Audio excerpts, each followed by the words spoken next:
Hello there dear viewer. Today I wanted to make a video focusing on one of my favourite boutique Blu-ray labels, that is Radiance Films. I've been meaning to come on and talk about some of Radiance's recent releases, and I've got a stack of releases from the past 2 months. And there's a lot of exciting stuff here. Maybe you've clicked on this video and you aren't quite familiar with Radiance and what they do.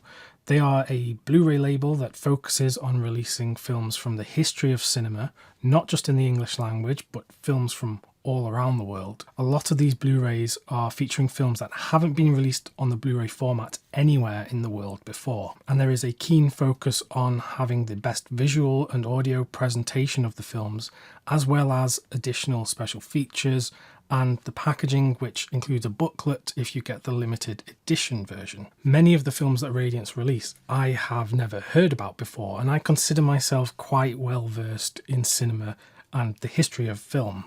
So there's a lot of surprises here, and just because I haven't heard of the films before, and perhaps you haven't, that doesn't mean they're bad or that they shouldn't be seen. Often these are films that never really got good distribution when they first came out, or perhaps they were forgotten for some reason. They might have been suppressed by a government. And what the team at Radiance have been doing, they have been shining a light on these films and filmmakers and giving them a new breath of life.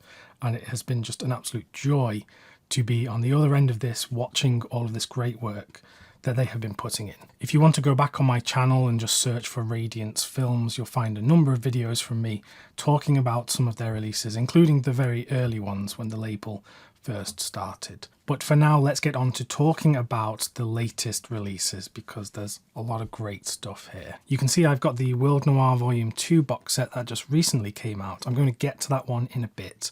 First, there are some other films that I would like to introduce to you. Firstly, we've got this film, La Sirène du Mississippi, or Mississippi Mermaid, the film from Francois Truffaut, which released in 1969. This is a Truffaut in the years after the French New Wave, when he was able to access much bigger budgets at studios and was able to make a film like this, which utilises great star power in Jean-Paul Belmondo and Catherine Deneuve, as well as location shooting and basically just spending a lot more money on making the kind of film that he wanted to make. This is also past the point when Jean-Luc Godard had fallen out with Francois Truffaut, saying that he had abandoned the spirit of the French New Wave and Cahiers du Cinéma, and that he was kind of selling out and making films that were more akin to Hollywood films and not pushing forward cinema in any meaningful way, which I completely disagree with. So that is just to preface that there is a kind of critical eye that looks at the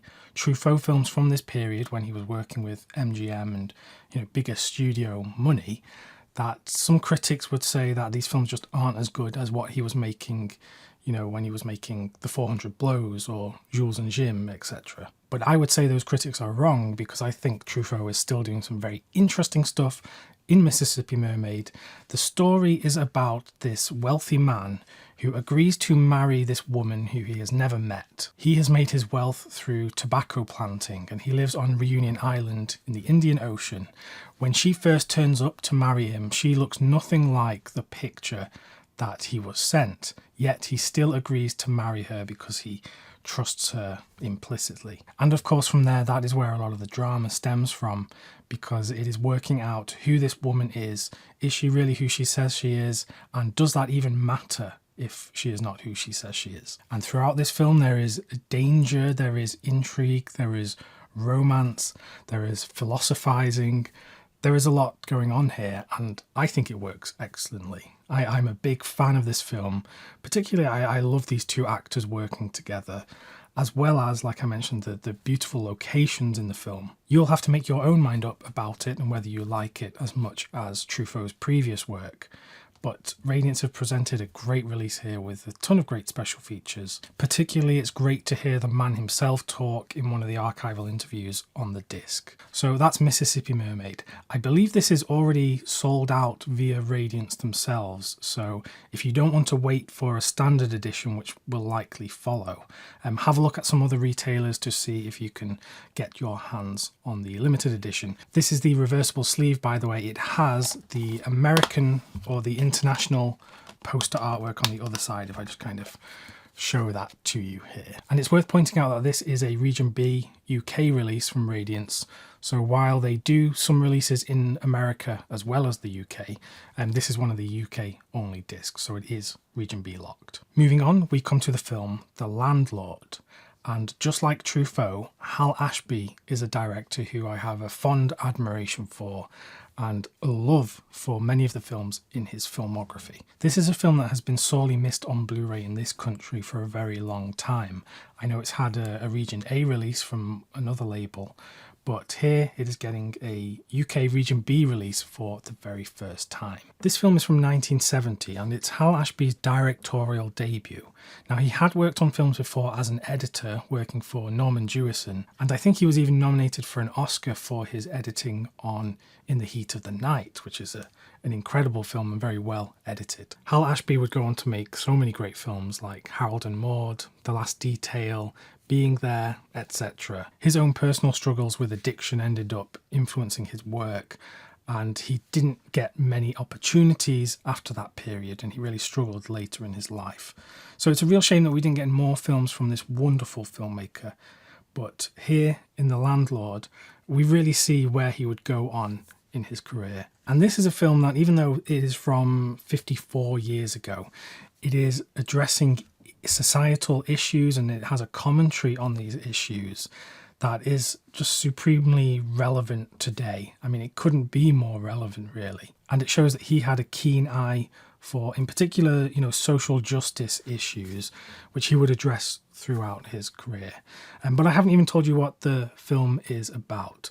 So it stars Beau Bridges, who is from a wealthy family, and he decides with all of his money that he's going to leave his family, go against their wishes, and buy a building in Brooklyn in the Black Ghetto and convert it into apartments for the wealthy and the middle class and upper class. But when he gets to Brooklyn and he gets his building, he starts to meet the people that are in the building and the people in the community, and he learns a lot about what is going on in this area, the social issues, and he starts to change his mind about what he wants to do here. So it's a film that has the wit and the satire of some of Ashby's later works, but it really does get to the heart of this issue. And it's a film that is just so incredibly well made, like I said, for a directorial debut, and just totally stands up as being a great film over 5 decades after its initial release. The Radiance disc has a bunch of interviews. There's one with Beau Bridges, there's one with Norman Jewison, who I mentioned before. I think it's a fantastic disc, and hopefully now more people will get to see this, especially in this country, because it hadn't had a Blu-ray release before. And I think it's excellent. So I'm glad this is in circulation once again, and Radiance have done a fantastic job with this. Next we come to this film, 18 Years in Prison. This is from Japanese director Tai Kato, who was a filmmaker I didn't know anything about up until Radiance started putting out his films on Blu-ray. I've seen all of his films that Radiance have released except for one that I never got. It's By a Man's Face You Shall Know Him. So I've not seen that one, but the rest of them are incredible. 18 Years in Prison is, as you would expect, about a man in prison, and he was caught committing a crime with his partner, except his partner managed to flee before getting caught. And we then follow this man during his stint in prison as he sees all of the corruption between the guards and the inmates and people getting preferential treatment, and he wants to kind of stand up against it. This guy was a soldier, so he's not a push around, and he gets into trouble because he causes this fuss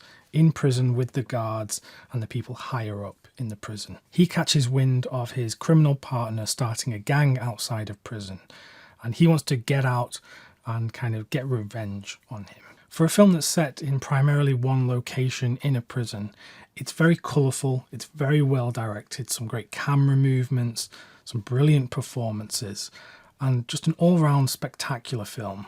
I think in another director's hands, this could have been quite a boring film, but Tai Kato has proven to me that he knows how to make a great film, and this is a prime example of it. This is one of Radiance's Region A and Region B releases, so you can get this in the UK and the US, and there are some great special features. There is an introduction by Tony Raines, who is an expert on Asian cinema, And another expert on Japanese cinema, Tom Mess, is also on here with a visual essay. So it's another fantastic film that Radiance have introduced to me, and they've put together a great disc to suit the film. So I do strongly recommend this to any fans of Japanese cinema or anyone who likes prison set films. This is a great example of a tremendous prison film. Next we have this French film, Chpan. This is from Claude Berry, a director who I knew from Manon of the Spring and Jean de Florette. But I had never heard of this film, and I'm so glad that Radiance have released this because I would have never discovered this probably. And it's something truly special. It's described by Radiance as a neo-noir, and it does fit the neo-noir bill because it's mostly set at night. There are some beautiful kind of nighttime sequences, and it is involved with someone who is in a life of crime. We follow this man who works at a petrol station in Paris, who is content with just drinking alcohol while he's working and just not really doing much actual work. When one night this man who has stolen a motorbike comes in and needs some repairs, needs some help. This young man is a drug dealer and he's living this life of crime, but he strikes up a friendship with this older man who works at the petrol station. And as the film progresses and the younger man gets into hot bother, he gets into some trouble, the older man ends up feeling like he has some responsibility to help him out. And I talk in such vague terms because I don't want to really spoil any of the surprises that the film has. But I thought this was exceptional. It does look beautiful from a 4K restoration on this Blu-ray. And I totally forgot, but I've just seen it on the Radiance Obi strip. It was shot by the cinematographer who made Possession with Andrzej Żuławski. So it's a beautiful looking film, like I said, and there's a reason why. There are some great special features on this as well. There's a documentary about the making of the film. And this is a Region A and Region B release, so you can get this in the UK or in the US. It's fantastic. I really do hope more people give this one a chance. Now we come to Viva la Muerte from director Fernando Arrabal. I had never seen this film. I didn't know much about the filmmaker actually, and this has been one of the most shocking things that I have laid my eyes on in recent times. And I don't say that lightly because the film really has some very graphic, gory, provocative stuff in here that I just totally wasn't expecting from this film. And I'll be honest with you, the film didn't leave me feeling good about the world or about myself. And for that reason, I can't say I had an enjoyable time with this, but that's not really knocking the filmmaking itself, because I can see that certain people would very much enjoy this kind of thing. Perhaps on a rewatch I'll get much more from this, but on this first watch it was quite a shock. But I haven't even said what the film is about. Well, the film is quite a surreal story following this young boy at the end of the Spanish Civil War. His father has been captured by the fascists, and perhaps the young boy's mother was involved with letting the father be captured because they had certain disagreements about politics and the nature of the Civil War. And we come to learn all this from the young boy's perspective and how he is piecing together all of these strange goings on that aren't really explained to him. A lot of this is told to us as the viewer through surreal filmmaking, experimenting with different types of image and sound and all sorts of graphic things like I mentioned. The film is heavily inspired by the director's own experiences, and Fernando Arrabal also closely worked with Alejandro Jodorowsky. So that explains a lot of the content in this film because some of it is quite similar to what you would find in one of Jodorowsky's films. I just recently watched Santa Sangre from Jodorowsky on the 4K disc, and that's a film that has some quite graphic stuff in as well, but in the framework of this kind of carnival-esque atmosphere, and there is kind of a bit of a frivolity to it, even though you see a lot of really extreme stuff. Here, this film is lacking any of that kind of playfulness. It really is very brutal in how things are shown. It's one I certainly will be revisiting in the future because I think there's a lot to get from this. There's certainly a lot of political subtext which I wouldn't have picked up on this initial watch, and I just need to prepare myself for it. So I'm going to give it some time yet, but there's some great special features on here. There's a feature-length documentary about Fernando Arrabal on here as well. So a really eye-opening experience, a very educational and informative one, and quite a gruesome one as well. I believe this one is also available in the US as well as the UK, because the disc says it is region free. So no matter where you are, hopefully you can get your hands on this if you desire. Next we come to another film from Taikato. This is Toiro, and this is a much different film to 18 Years in Prison that I talked about earlier. This film has a historical period setting, and we follow this man, Tokichiro, who is a gambler, who is a wandering yakuza who doesn't really like fighting and violence all that much. But through his gambling, he gets involved with this gang boss who instructs him to kill someone. And in doing so, he feels this guilt that he needs to help the surviving family of the man that he has killed. This is another beautiful film from Taikato, and the way that he constructs the film and shoots all of the sequences is much different to how some other contemporary filmmakers of the time would have made this kind of film. I said the same about 18 Years in Prison, but in another director's hands, this film would not have been as good as it actually is. And I personally feel like now, having seen a number of his films, that I'm getting a real idea about who this filmmaker was and what's important to him and how he decides to show certain themes and emotions through his direction. It's perhaps a simple story, but it's one that is told so expertly in this film. And again, another real surprise for me. I'm just so glad that this kind of stuff is being put out into the world, because more people need to see this kind of thing. This is a Region A and Region B release, so you should be able to get this in the US as well as the UK. I've reversed the artwork on, so it's got what I think is the original poster artwork. And there are some good special features as well, including an interview with a film critic about where this film sits in Japanese genre film history. So another tremendous release from Radiance. Now let's get on to talking about the World Noir Volume 2 box set. And as the 2 would suggest, there was one that came before this. I actually have this one here. So here you get these two looking like this together. And this time round we have a German film, a French film, and a Japanese film, all in the film noir style.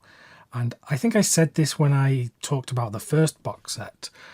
Over the past 5 or 10 years, if you are a Blu-ray collector, you've been sort of spoilt for choice for film noir releases. There have been so many film noir box sets, and even the kind of much lower tier American film noir has been given the Blu-ray treatment. The kind of stuff that hits all the tropes but is often quite forgettable. And let me tell you, over the years I've watched tons of film noir, to the point where I've kind of been in a film noir fatigue for the past couple of years. But it's with the World Noir Volume 1 box set and now the World Noir Volume 2 that I have kind of reinvigorated my love for film noir, because we're seeing this approach to filmmaking coming from all around the world. After film noir had already kind of petered out in Hollywood and had become stale, around the world, filmmakers were taking that inspiration, looking at what was going on in Hollywood, and making some excellent noir stories. If I take out the contents of the box, we have 3 cases and there is a book as well. So in the book we get some great writings about film noir, there are some archival interviews and some specific looks at the films in this set. So you get 3 cases for the 3 films. Let's look at Black Gravel first of all. This is the German film noir from Helmut Kreutner. I had never seen this film. I wasn't too familiar with the filmmaker, although after doing a bit of research online, apparently this filmmaker has a ton of great films that haven't really been well distributed at all. So perhaps this could be the start of things to come. We might see more of his works out there. I know I personally would love to see more from this filmmaker, because this was exceptional. This was really good. This is set in post-war Germany in a small town that has been sort of built especially for American forces that are stationed there. So there is already a built-in conflict and tension here between the local German people and the American forces that are stationed there. Without going too much into it, some people end up being killed here, and there is an attempt to cover up what has gone on.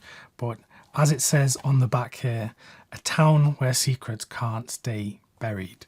Thus, there is conflict and drama, and it's really exceptionally well done. There is also an audio commentary which I haven't gotten around to yet, but I'm eager to revisit this one because it has stuck in my mind, and this is a really good film, I promise you. The second of the films in the set is Symphony for a Massacre. This is from director Jacques Deray, who I did know previously, but I have never seen this film, didn't even know about it. And again, it's another one that I am so glad has been introduced to me. And this film is based off quite an easy formula for a great film noir, which is criminals basically screwing other criminals over. So these gangsters decide to buy a load of drugs to sell on and make a ton of money, but one of them ends up getting involved in stealing the drugs from the rest of them. And this sparks a load of conflict and violence, and it's just entertaining to watch it all unfold. This also has an audio commentary that I haven't listened to yet, and some other special features, so you're already getting a tremendous amount of things in this set. The third film in the box set is this one, Cruel Gun Story, starring Joe Shishido, who you might know from some great films from Seijun Suzuki, including one of my favourites, Branded to Kill. This is a heist movie, and we follow Joe Shishido's character, who is kind of cornered and forced into getting involved with this heist. And the film is described by many people online. I've just been looking at Letterboxd reviews. A lot of people saying that it is a remake of Stanley Kubrick's The Killing. And it is kind of hard to not see that when you're watching this film if you are familiar with The Killing. But that is not to say that the film is in any way derivative, because it is doing a lot of interesting things and it stands on its own. And for me, it really does nail some of the key tenets of what a film noir is, including its bleakness and its almost nihilism. And we really never get the feeling that this is going to end well for a lot of the people involved here. So this is true film noir, and I think this is a very good film, and it rounds out this World Noir Volume 2 set perfectly. So that's the World Noir Volume 2 box set. I strongly recommend this. Even if, like me, you have a bit of film noir fatigue, this could be the perfect tonic for that. Now we come to this one. This is one of the raro video releases that is released through Radiance as a partner label. This is The Italian Connection, or La Mala Ordina. This is from the director Fernando De Leo, who came to be known for the poliziotteschi kind of films. These are films where we look at the interplay between gangsters, criminals, and the police, and all of the kind of action and conflict that can happen between these two distinct groups. But here we have a filmmaker who didn't just approach this with pure kind of entertainment and just wanting to titillate viewers. He actually set this amongst certain backdrops that would highlight social issues. And that's something that we see in this film and many of his other films. And this story is very entertaining because it's about this drug shipment that goes missing. And this guy who is a pimp, he's not really an important criminal. He gets framed for the theft of these missing drugs, which were going between Italy and New York. Two hitmen from New York come to Italy to take him out, but the local mafia want to get rid of him first because they don't want him to let the Americans know that he didn't do it and that he's been framed for this. So there's a real sense of urgency and pace. The film is not slow at all. And it's just very entertaining, but also shining a light on corruption in Italian society.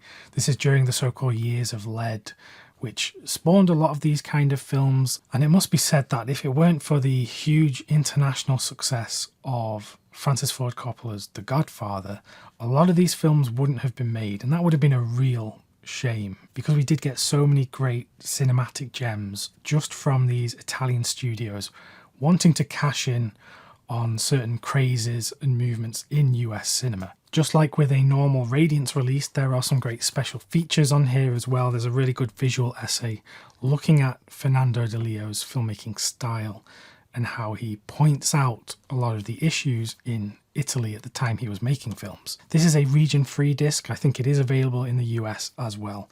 So this gets my highest recommendation. If you are into this kind of Italian genre film, I just am such a sucker for this kind of thing. And this is one of the kind of high watermarks of the poliziotteschi subgenre of films. These last two I'm about to talk about are coming out very soon, and even though I've saved these till the end, These two films are perhaps some of the best of this bunch that I'm about to talk about. This first one is called A Man on His Knees, from director Damiano Damiani, who might be familiar with some Radiance collectors because Radiance released this fantastic box set of his films last year. This is the Cosa Nostra box set, which I don't think you can get now. I don't think it's in print anymore. But if you do happen to get your hands on it, these three films from Damiani are exceptional. This film is a wrong man kind of story about someone who has been wrongly identified and has been ordered to be killed by an assassin. And he has to do everything he can to get to the bottom of this while also trying to not be killed. The film presented here is from a new 4K restoration from the original camera negative, and it looks beautiful on the Blu-ray disc. This is one of the best looking Blu-rays of the lot here, and it looks exceptional. I think a lot of people are going to find a lot to love in this film. It's been a real surprise for me. A great introduction. Again, like many of these, I'd never heard of this film. And not only have I heard of it now, it's a film that I want to tell as many people to go and watch because it is that good. As well as the brilliant presentation of the film, you get some archival interviews with the filmmakers. And there is a booklet as well if you get the limited edition, like with all of these. So it's a fantastic release, and I can't wait to talk to more people about this. If you have seen this film and you have thoughts about this, please do let me know, because I had such a great time with this one. And lastly, we come to this one, Tattooed Life from Seijun Suzuki, who I mentioned earlier when talking about Joe Shishido, who was in Cruel Gun Story in the World Noir Volume 2 box set. So as with most of these Radiance releases, there's always lots of little connections between actors and directors that can really kind of enrich how you appreciate films from certain countries and from certain film movements, etc. Suzuki is a filmmaker who I've loved for a long time, but this one I had never seen. So to get this on a Blu-ray and add it to my collection of Suzuki films is absolutely wonderful. It's a brilliant story about this Yakuza member who is ordered to be killed by his boss.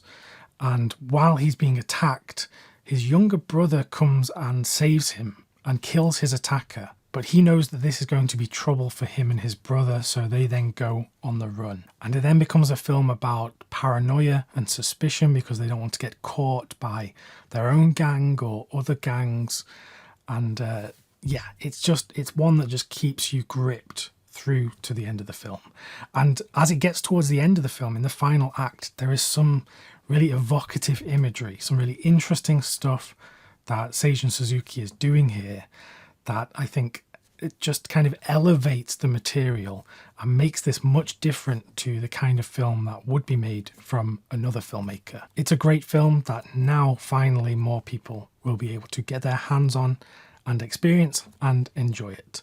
And it's just great to see Radiance's clear love of Japanese cinema and shining a light on filmmakers who you might not have heard of, like Taikato, or films from filmmakers that you might have heard about, like Seijun Suzuki, but the films that haven't previously had the care and attention that maybe bigger films from those filmmakers would have in the past. There's a great audio commentary on here. There is an interview with Suzuki himself that has been re-edited for this release. So there's a lot to get into. There's a booklet as well. It's fantastic. I really loved this one. So there we have it. Those are my thoughts on some of the recent Radiance releases. Perhaps it's a bit of an overload of information. So, you know, come back to this video and flick back and forth between certain films if you need to. As I said at the start of this video, Radiance are doing exceptional work in the space. They are introducing me and so many other people to films that we might never have heard of or might not have given a chance in the past.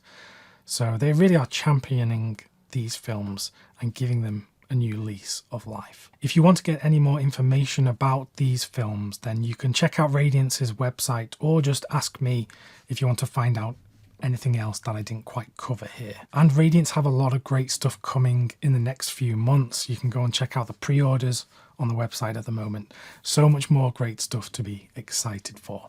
And I think at the end of the year, I'm going to do a big look back at the entire year of releases from Radiance. So I better get preparing that now because there's going to be a lot of films to talk about. I need to go back and fill in some of those gaps of films that I haven't got yet. So I'll do that. But yeah, this is a great time to be a collector, a great time to be a film fan, and just a great time to discover new films. If you would like to stick around on the channel and get more recommendations from me, just click the video that's on screen right now and it'll take you to another video just like this. Until next time, thank you very much, and I'll see you soon.